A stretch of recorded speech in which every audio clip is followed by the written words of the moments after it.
বিস্তারিত জানাতে এই মুহূর্তে ঘটনাস্থল থেকে সরাসরি যুক্ত হচ্ছেন আমাদের সহকর্মী আরিফুল ইসলাম। আরিফ, আগুনে দগ্ধদের বিষয়ে কি খবর আছে আপনার কাছে, আর ক্ষয়ক্ষতির পরিমাণ সম্পর্কে জানতে পেরেছেন কিনা? সে সাথে আরেকটি বিষয়, যে কেমিক্যাল গোডাউনের আগুন এখনো নিয়ন্ত্রণে আনা সম্ভব হচ্ছে না বলা হচ্ছে, কি দেখছেন পরিস্থিতি জানাবেন আমাদের।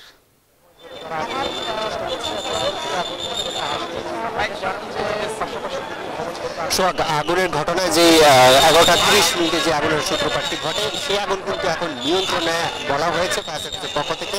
একই সাথে হচ্ছে এখানে যে আগুনের যে ঘটনাটি ঘটেছে, এই ঘটনায় এখন পর্যন্ত 9 জনের মরদেহ উদ্ধার করা হয়েছে, এছাড়া একজনকে আহত অবস্থায় উদ্ধার করা হয়েছে। সেই সাথে ফায়ার সার্ভিসের পক্ষ থেকে বলা হয়েছে যে 4 তলা এবং হচ্ছে যে 6 তলা যে দুটি ভবনে হচ্ছে আগুনের ঘটনা ঘটেছে, এই আগুনটি কিন্তু পুরোপুরি এখন নিয়ন্ত্রণে রয়েছে। আর একই সাথে হচ্ছে এখানে যে শ্রমিকরা কাজ করতেন বা যারা এখানে কর্মরত ছিলেন, এখান থেকে এখন পর্যন্ত 9 জনের মরদেহ উদ্ধার হয়েছে, আর বেশ কয়েকজনকে আহত অবস্থায় কিন্তু উদ্ধার করা হয়েছে।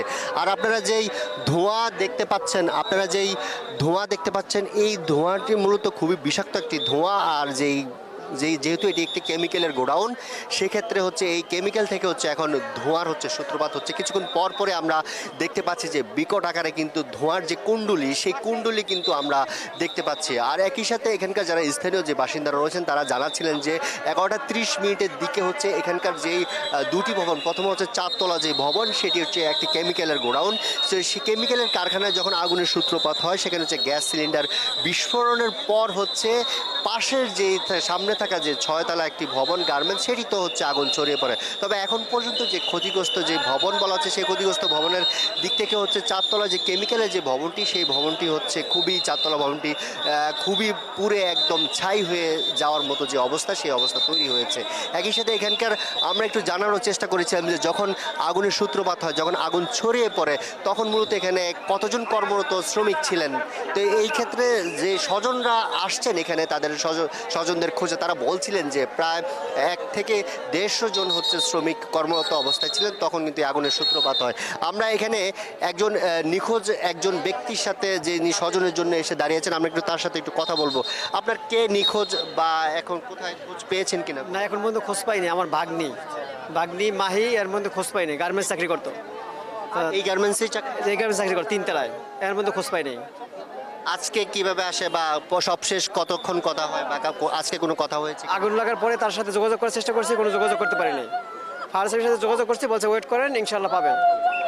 আপনারা দেখছেন যে এখানটায় যে স্বজনদের যে আহাজারি, আপনারা দেখছেন যে ছবি হাতে, এবং হচ্ছে এখানে যে যার নিখোঁজ, যেই কারো হচ্ছে সন্তান, কারো ভাগ্নি, কারো মেয়ে, কারো হচ্ছে মেয়ের জামাই, এরকম হচ্ছে আপনারা দেখছেন যে ছবি হাতে কিন্তু তারা এসে হচ্ছে জানাচ্ছেন যে তাদের স্বজনরা কিন্তু এখনও নিখোঁজ, এমন কিন্তু বার্তা দিচ্ছেন। তো এদি যে স্বজনরা রয়েছেন, তাদের কাছে আমরা জানার চেষ্টা করেছিলাম মূলত যে এই আগুনের ঘটনায় কর্মরত অবস্থায় কতজন শ্রমিক কাজ করছিলেন। তো তারা বলছিলেন যে এখানে প্রায় 100 থেকে 150 জন শ্রমিক প্রতিনিয়ত কাজ করে যাচ্ছেন।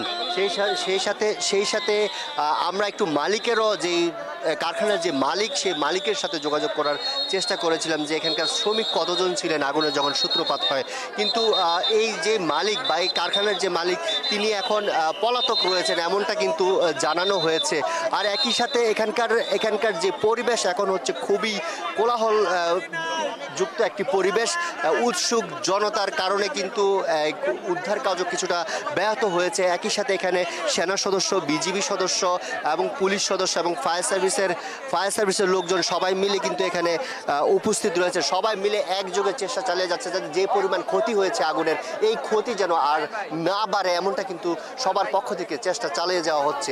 এই ছিল মিরপুরের রূপনগরের আগুনের ঘটনা থেকে আমার কাছে সবশেষ। সোহাগ। আরিফ, আপনি থাকবেন, আপনার সাথে পরবর্তীতে আবারও যুক্ত হব। ধন্যবাদ আপনাকে।